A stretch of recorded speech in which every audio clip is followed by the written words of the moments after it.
Hello everyone, welcome to Eyeball Dreams. I'm Naveen Suneg. I'm today here at the prestigious Cannes Film Festival, and despite being a very rainy day today, the festival is still going on. There's a lot of going on here in the marketplace where I stand and downstairs where the screening theaters are. So the more important part is I'm not here just to attend the film festival, but here to meet the internationally acclaimed filmmaker Bijaya Jena. So come, let's see why she's here for. Welcome, Bijaya. Welcome to Cannes. So, how are you? Thank you. I'm good. I'm really good on this, on a rainy day. It feels like I'm in India, too much of rain. Yeah, right. And, I have been visiting Cannes since last 16 years, 17 years perhaps, And I have been really promoting my one project which is on set at the backdrop of Goa liberation. And I started pitching that project in 2004. I was a young award-winning filmmaker and I didn't want to work with Bollywood stars who would really, ask for like unheard of sums. So I just thought, why not make it in English, and I could find some British actors or European actors who would really charge, will work for the commitment of a film or a script. Yeah, we'll come back to that when we go back to your career and other things. But let me compliment you. You look as stunning as always. What's the secret behind this? Thank you. I can utilize on the eyes of the beholder. Yes. And I do yoga. Oh, that's great. Yeah. Yes. By the way, for all of you who have not seen works of Bijaya Jena, let me tell you that I highly recommend you to watch her films Abbas and Tara, especially Abbas, because that's one of the most beautiful works on the celluloid. And for those of you who don't enjoy watching those films, you can also watch her in films such as Razia Sultan, where she plays very pivotal role opposite to our He-Man of Hindi film industry, Dharmendra. So coming back to you, Bijaya. Yeah. You started from a very small town in Orissa, then you went to Film Institute, Pune, prestigious institute, and then you came to Mumbai without having any background in films. So the journey has been more than 30 years now. So how do you feel? What is your experience? Can you share it with us? Actually, I had heard about the film school from my uncle who was working for Information and Broadcasting, Department of Indian government. And I just wanted to run away from this small town. I found people are really parochial, and I had just finished my school and 10th. And I couldn't go anywhere else. So cinema was not really my, the passion or interest. I just wanted to run away from that place, and so I just joined because for the acting course they needed only, school, academic qualification was only up to 10th. So I came to Pune, and when, at that age, when you were 15 and you see all these films, Bergman and, Truffaut, Fellini, Kurosawa, it can really orient you towards good cinema. Before that, I had not seen Bollywood because my parents were not into Bollywood. In Orissa, you come from a upper middle class family. My father was an engineer. We had seen few good Bengali films or even, Hindi good films, not Bollywood films. So when I came there, I was overwhelmed with this, and I wanted to excel in cinema, not only in acting. So I just took interest in analyzing films and talking to the professors. So, and then of course I had to come to Bombay, and then I met, Kurosawa and Antonioni and all of them in festival, Delhi Film Festival. And in fact, Kurosawa couldn't speak English. He said, "Oh, I'm coming to a film school tomorrow." I said, "Oh, I'm so sorry. I'm going back home." So, but I met him. So it was wonderful, experience in my film school is one of the highlight of my life. So, thanks for that. And so tell me, what brings you here to Cannes today? Okay, you know, I had restored my film Abhas, and Abhas has been termed a classic. Of course, it was shown on Channel 4, and it's taught in the University of Iran, and of course, you know, like many people, you know, like Fokker Solondrov has loved it, and MoMA curator George Segal has compared me with a Russian 19th century Russian novelist. So it's but due to the pandemic I could not send it to any festivals. So I just thought, you know, now I found some distributors who are coming to Cannes, and besides that I was on the jury in Tallinn in November, and I took advantage of that, my being there in Tallinn with my daughter, and I did a short film. And the short film has a very subtle message of anti-war. And I mean, I'm sure it would go across to different festivals, and I couldn't complete it for the Cannes, you know, and because I just completed in mid-April. The film, I go to Tallinn.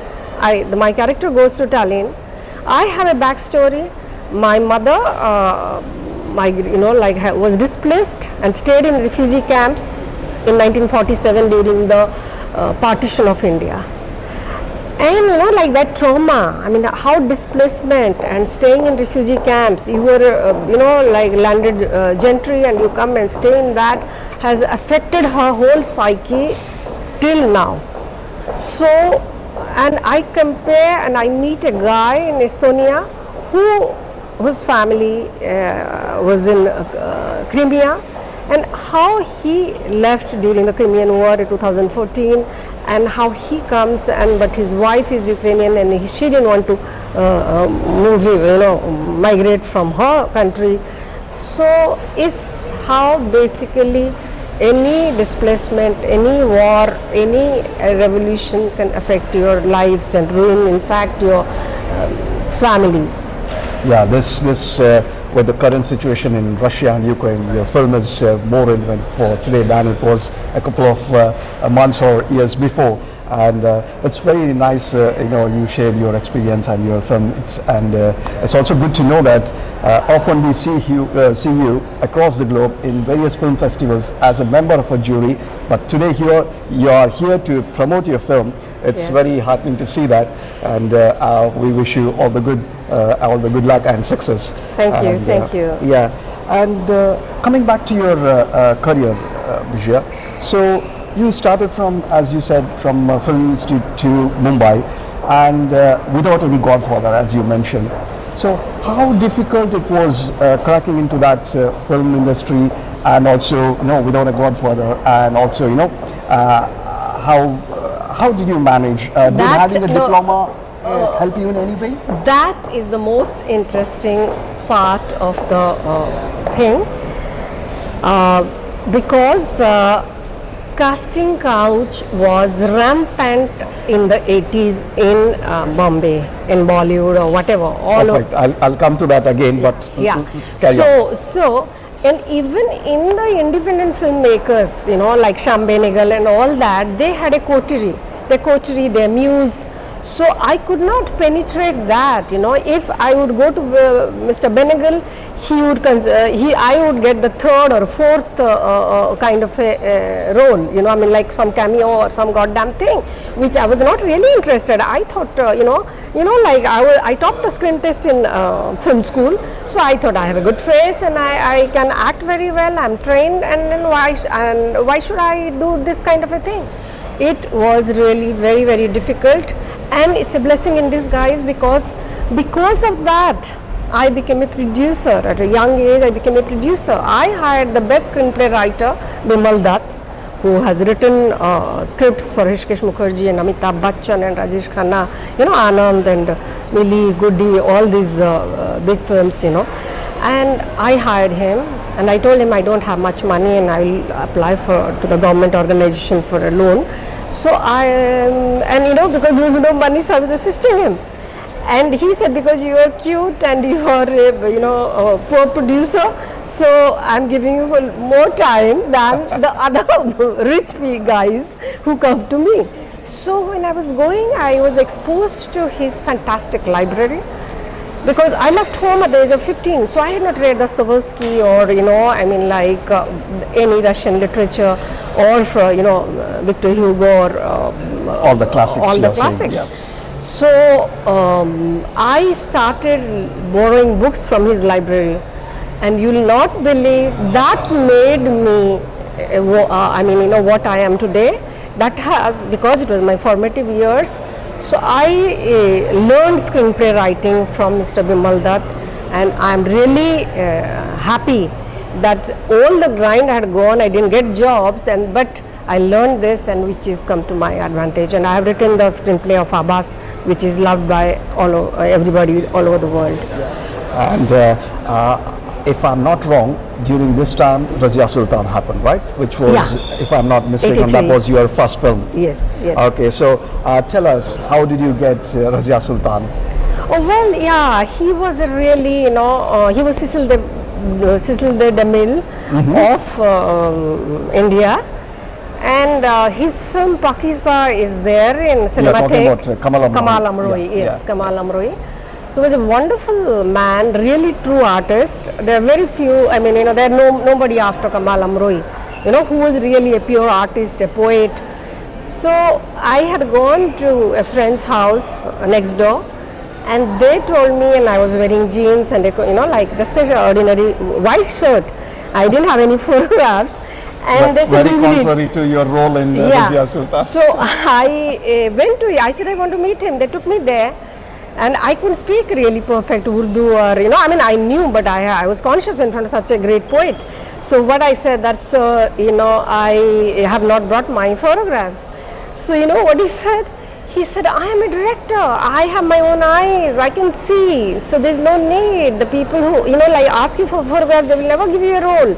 So he said, I like your face. I like your voice. In fact, your voice reminds me of my wife, Meena Kumari.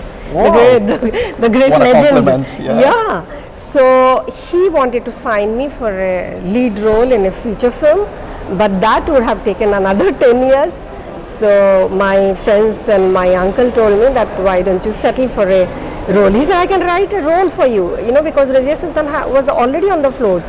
So he created that fictitious role of the girl Laila, Ethiopian slave girl Laila, who is in love with Yakut. Oh. The role is not historical figure, but he created only for me. So I was very, very humbled and very happy. But the film, because of the language, high-flown Persian language, didn't really commercially do very well. So but it's interesting to know that that role was specially created for you to bring you into the film. They created it. It's very interesting to know. And also another interesting thing about you is, Bijaya, there are very few actors who have acted in both kinds of cinemas. When I mean both kinds of cinemas, on one hand you have acted in Gunegar Khan, Razia Sultan, etc., etc., and on the other hand you have acted in films like Holi, The Naxalites, and you yourself have made Abbas and films like Tara.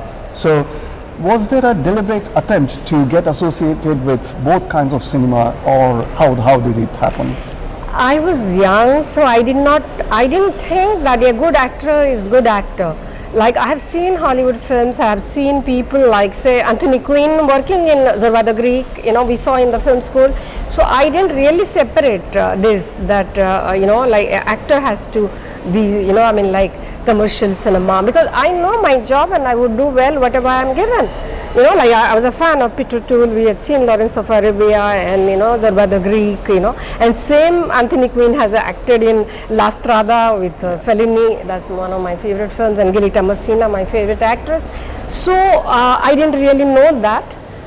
But then I realized that these Bollywood films with Bollywood parameters are not really meant for me. Then the characters are not well etched out. Like, I did a film called Manzil Manzil with Mr. Nasir Hussain. I am a prop. I'm just a pretty girl prop standing next to, I'm playing Danny's daughter. So I'm just standing over there. And there I realized, when I told them what should be my reaction or how would my psychological character profile, I was not told anything.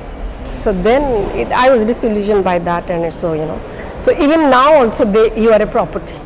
In a Bollywood film, you do not have any character. Only thanks to this Netflix, the OTT platforms, which are making serious content-oriented films, which have good characters. But at the same time, I must tell you, the 2018, 19, they have been doing more horror and sex and violence. So if I go to Netflix, they will tell me to make a film with a lot of sex and violence, which is not my cup of tea.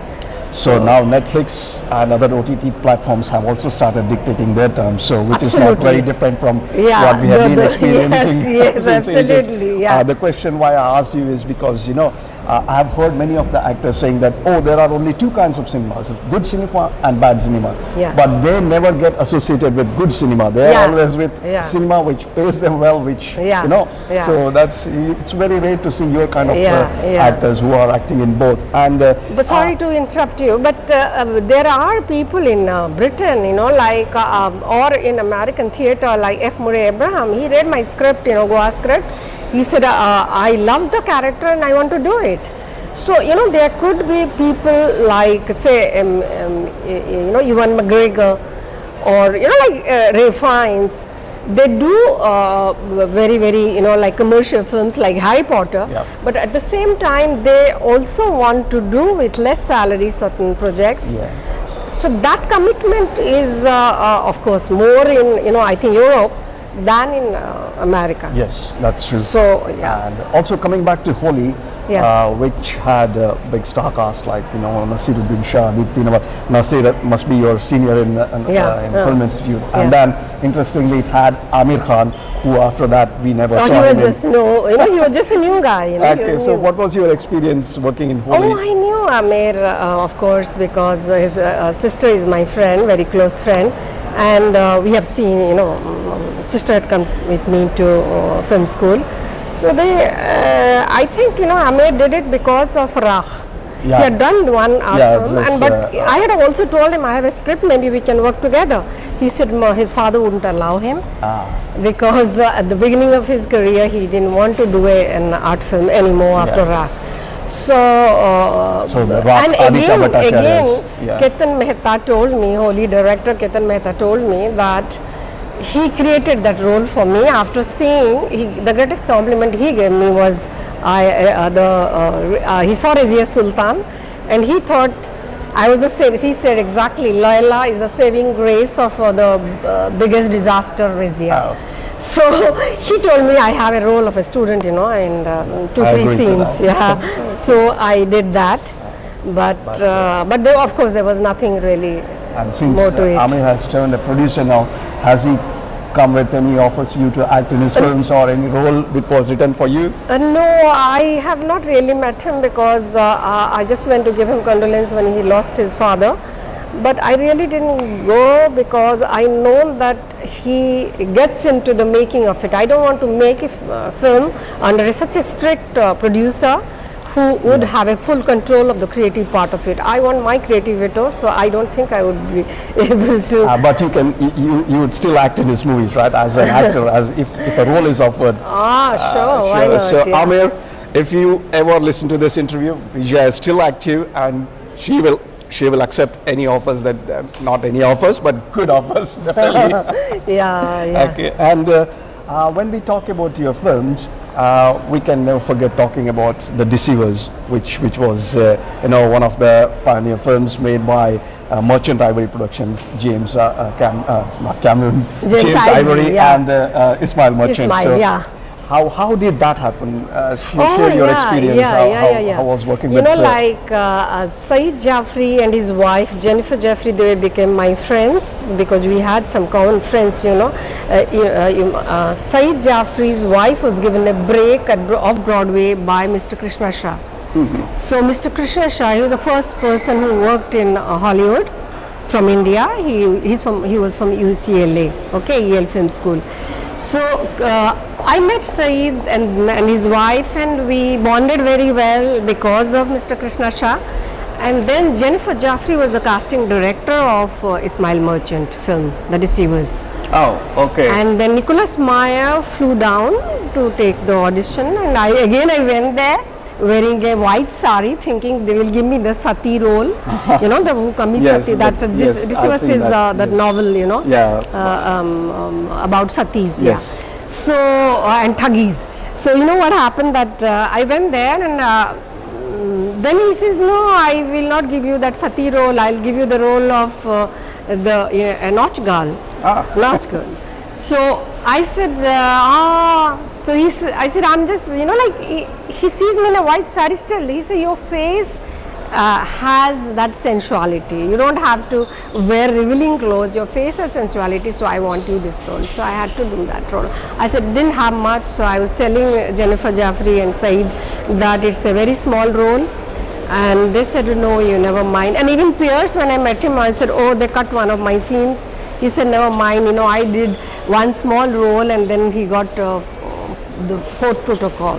Michael Caine recommended his name.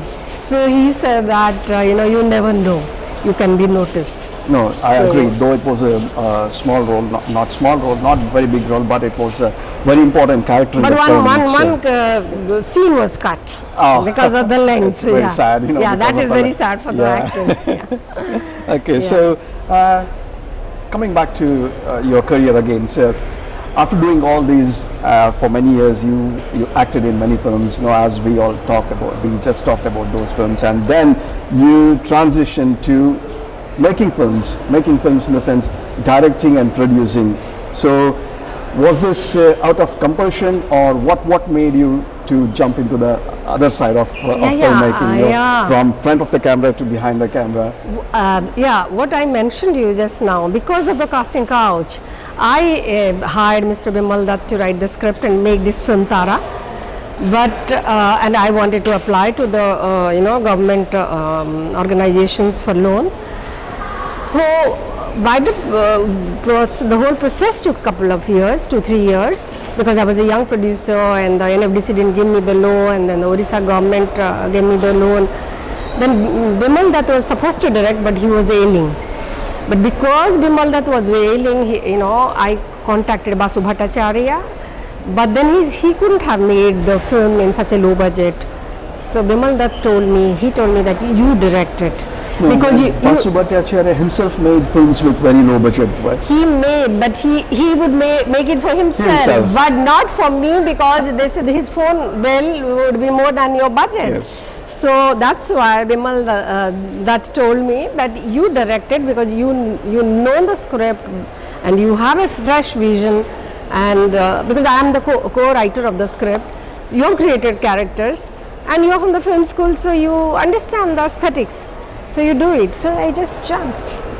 So now, and it's not a copy of any films, and in director, so it's a fresh approach, Tara. And I was competing for that in France, for the in a women's film festival with Sally Potter and Marian Hansel, then Penny Marshall, all these, and Orlando.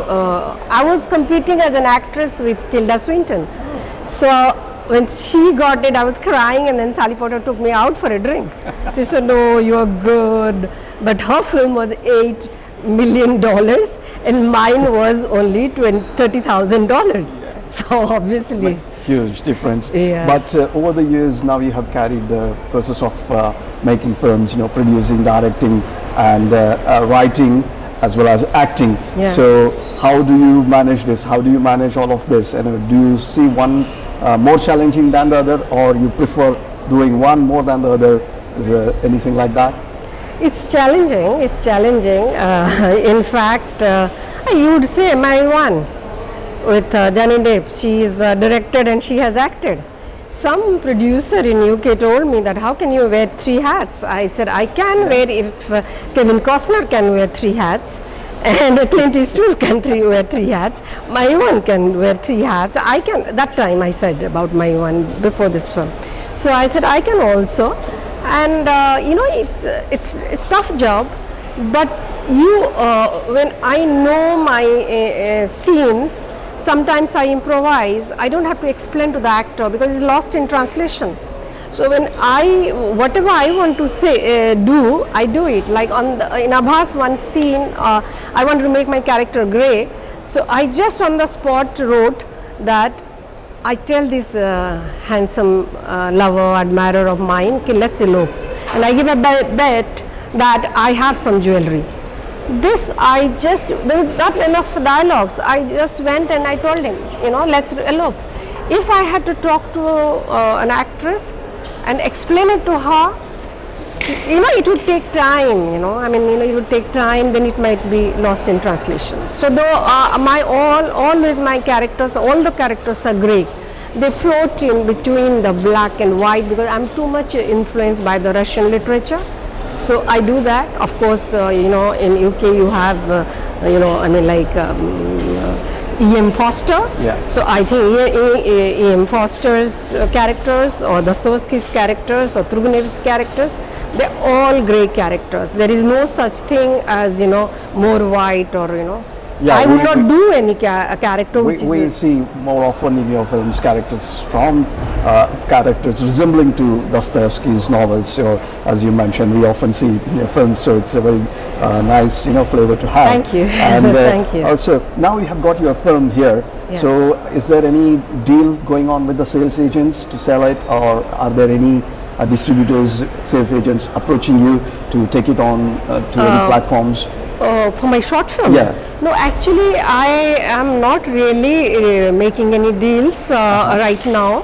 I have spoken to one or two people, Americans, but they would give you low price because the film has not participated in any festivals. So I have applied to Toronto, Busan, Cairo, Locarno and Spain to BFI.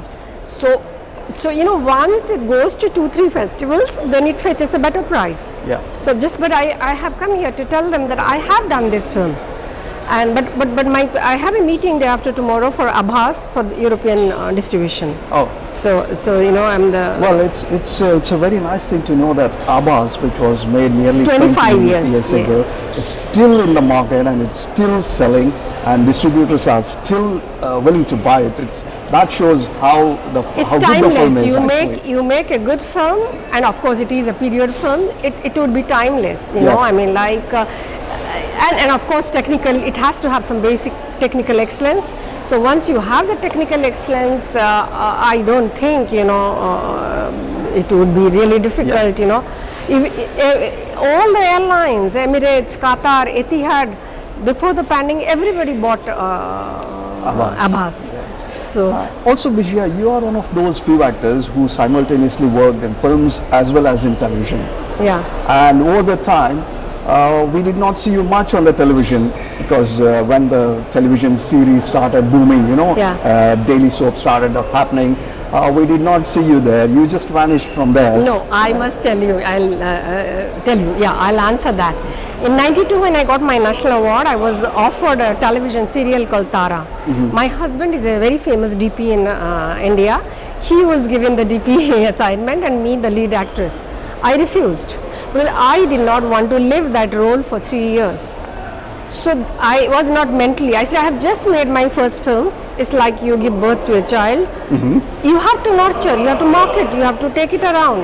So I refused that thing. I have done single episodes like Ek Kahani, Vikram Betal. Yes, I have seen you in Ek Chakra. Kahani and Paramveer Chakra. Yeah. I didn't know that you have acted in Vikram Betal, but definitely in Ek Kahani and Paramveer Chakra, I have seen you. Yeah, Vikram Betal, that was supposed to be Yeah. the most delicate princess. Oh. That episode I did it. But also in the films itself, you chose not to work in more films. Was that a deliberate attempt or a lack of the kind of roles you wanted to play, or why did you not act in as many films as we expected you to?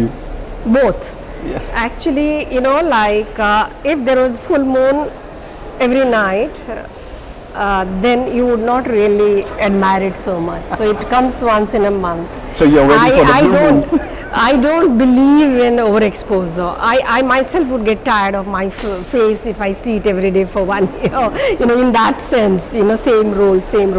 So I guess that is there in back of my mind. I would never do that kind of thing. Even now also I've told directors that I don't mind doing few episodes, 2, 3, 4. but I will never do continuous, And long. now that there is a lot of scope, as you see, the OTT platforms have come up, and similar other platforms have come up. So, do you expect to make? Do we expect you to? I mean, Like serials, series. Not series. Yeah, kind of web series. Yeah. Are you interested in making web series, or you'll be just concentrating on making films? I don't mind if the web series is only for 10 episodes. Again, and that's fine, because sometimes what happens if you have longer duration, they would hire other directors, you would not have time, and then you would not have again that creative kind of control over the Have you got any scripts or concepts ready? I do. To pitch? Oh, okay. I do. Okay, so soon we'll be seeing your web series as well then. No, I have in fact a thriller. I had done a dummy promo. I'm a great fan of Polanski, so I have it with me, but I can expand. It's a 100 minutes script, but I can always make it 200, 300 minutes, if it somebody is interested. When we talk about OTT platforms, you have recently you are on board for one such OTT platform, Herflix. Yeah. What is your role in that? And no, Herflix is a small boutique channel. In fact, I'm going to have lunch with them right now, and out of USA. And so they know me for last 15 years. They've seen both my films. And since the last 2 years, I have been on many women's film festivals, jury like Afghanistan, Egypt, and Bangladesh. So I have seen a lot of good women's filmmakers in Asian countries. So they just asked me, why can't you curate some films for us for our indie section? They have the mainstream section like Mamma Mia and Catherine Bigelow and all that. So for the indie section, they still do not have the model how to go about it, what is the financial revenue sharing or whatever, but I have given them 5 titles, like my film Tara, and another woman filmmaker from Assam, Manju Bora, her film Ko Yaad, and Girish Kasarwali's 2 films and 1 Sri Lankan film. Girish Kasarwali's which film? 2 films. Okay. 2 films, one is Gulabi Talkies and one is Tai Saheba.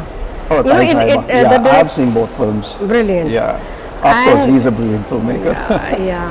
And he's a good friend, and because we get along on the same page, on cinema. And another very good film from Sri Lanka called Pangsu, which has a very famous actress from Sri Lanka called Nita Fernando, and she got a Best Actress award somewhere in Nice in some festival. And so these 5 titles. Okay. So far we have talked about your career, your aims and other things, but I want to bring you in this topic which you were talking about a couple of minutes ago. A few years ago, not too long ago, there was a big campaign, Me Too campaign, which went on all across the globe. It was very big campaign. So you are one of the persons who spoke about it. I just wanted to know this. Does this really happen in the film industry, or if it happens, whether it happens only to the outsiders or to everyone in general?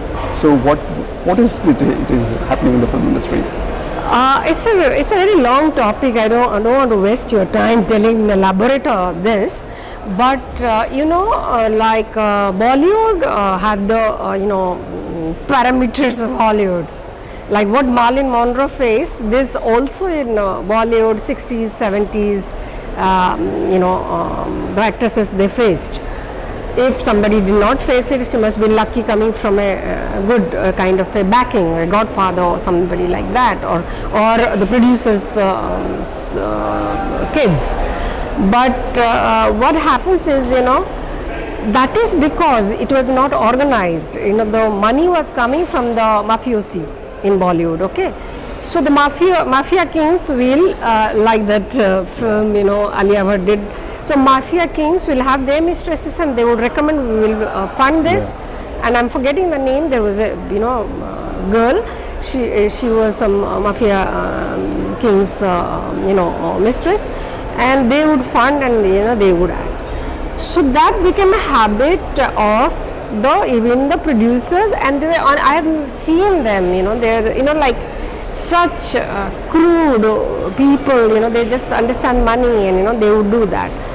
Basically, the reason is in the 40s when in Cannes, Chetan Anand got the award for Nichanagar.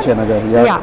After our 1947 independence till 55, there was a euphoria of freedom struggle, and there was passion, and there were people working in India where, like Kamal Amroy had a German cameraman and all the international crew. So they had a commitment. They were making serious good films.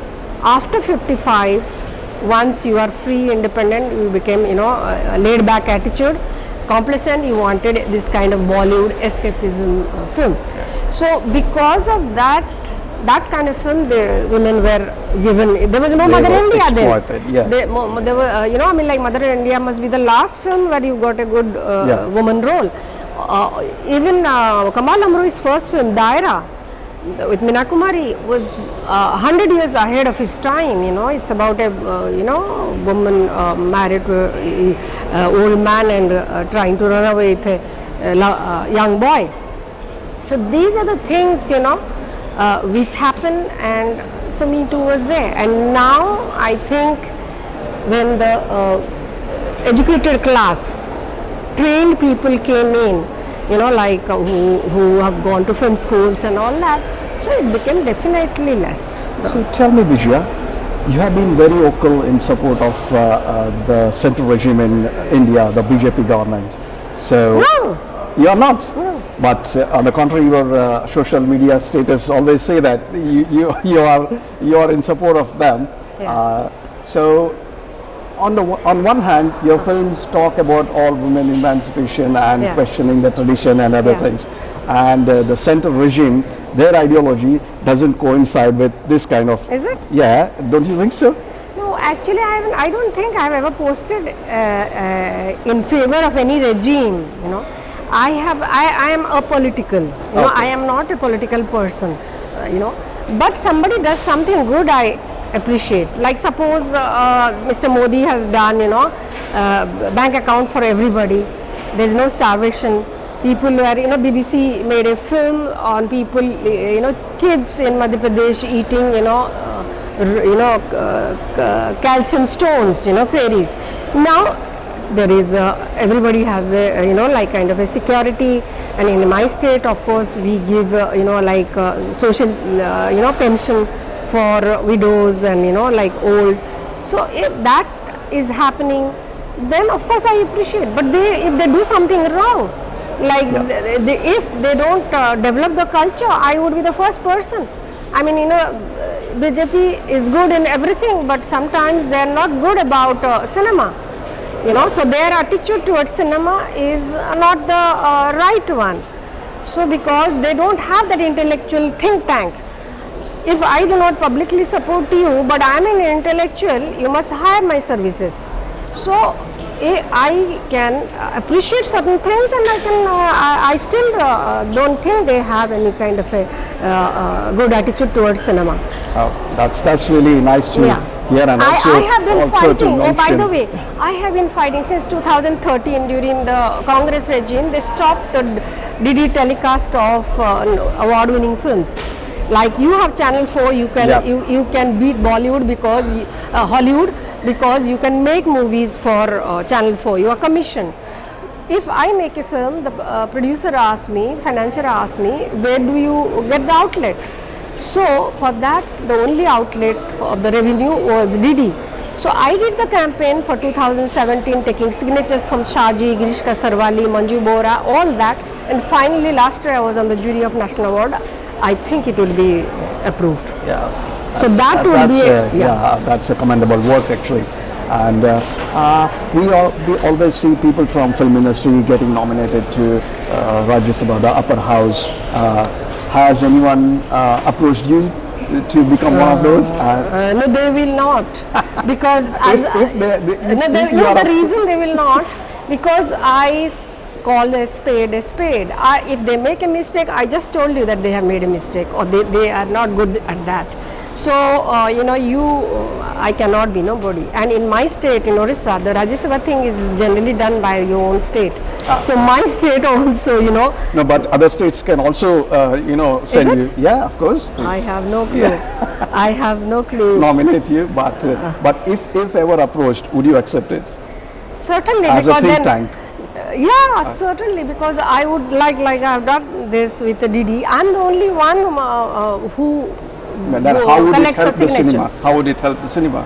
Yeah, I would like to do. I have already given that proposal, but this will get mixed up. So I want to do theaters where there is no entertainment tax, like West Bengal has Nandan. So if your ticket price is 100 or 200 rupees, then you want to see a big blockbuster. If you pay less money, 50 rupees, then your money should be quotient to your entertainment value. So this is a very nice concept. Yeah. So the people, like I asked my driver, I said I'm going to see this indie film, art house film. So you also come and see, sit down at the back. He saw, because it was free. He saw it. Even my maid, I oriented her to good cinema. Because when it is free, they don't mind seeing it. But when they pay 200 rupees, they want the people dancing and fighting and all that kind of film. So for that, like Nandan, I have already given them, but they said that you are mixing both the petitions. One is DD telecast of award-winning films, and this is distribution or building good, cinema houses. Would be, different ballgame, but one director has done this. He is from Goa. He's called, made a film, very nice film. Goanese, about a Goanese singer, and Brad Roy Barreto. He ran his film, and it's almost, it was $500,000. He ran his film for 3 years every weekend, and he got back his money. And where? He did it all this in our, you have cultural theaters. He hired them in weekends, and it is government theaters, so you have to pay very little money.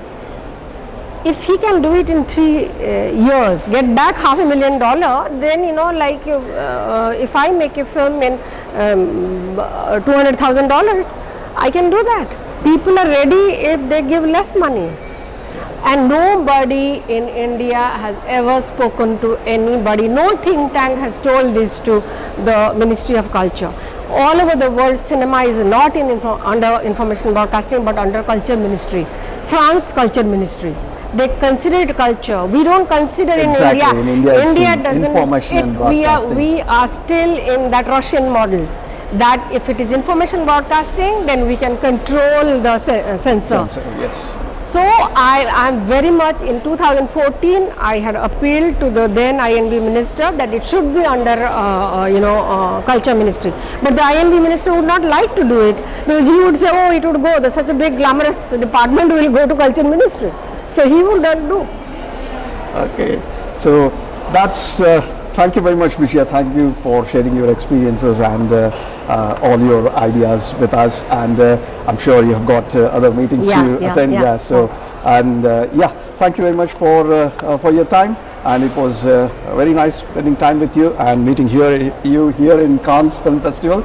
And we would wish you all the good luck in for your my future short film and future films and all your future endeavors. And thanks again. And thank you for talking to you. You are a director, so you ask me the right questions. Otherwise, people don't ask me right questions, and I get very irritated, and I don't speak it's the a pleasure. right things. And before we go, Abbas was on Channel 4, which I saw, and I also told some of my friends to watch it. But is it going to be on any other British channels soon? No. No. Okay. No. Yeah. Fine. Yeah, but I'm selling it. So if whenever it is, I mean, as you always do, just text me and Yes. I will just spread the word. Yeah. Thank you very much, Thank you. Bijaya. We'll make another film like Definitely. Abbas this year end. Yes. And then next year we will all show it around. Sure, we'll sure, show it in sure. a BFI. We are interested Yeah. in co-producing. Yeah. Thank you very much then. Thank you. Thanks. Thank you. So Thank that you. was Lovely. Namaste. So that was Bijaya Jena, internationally acclaimed filmmaker, talking to us. Please keep watching Eyeball Dreams and we'll come up with more interesting videos. Have a good day. Thank you and bye.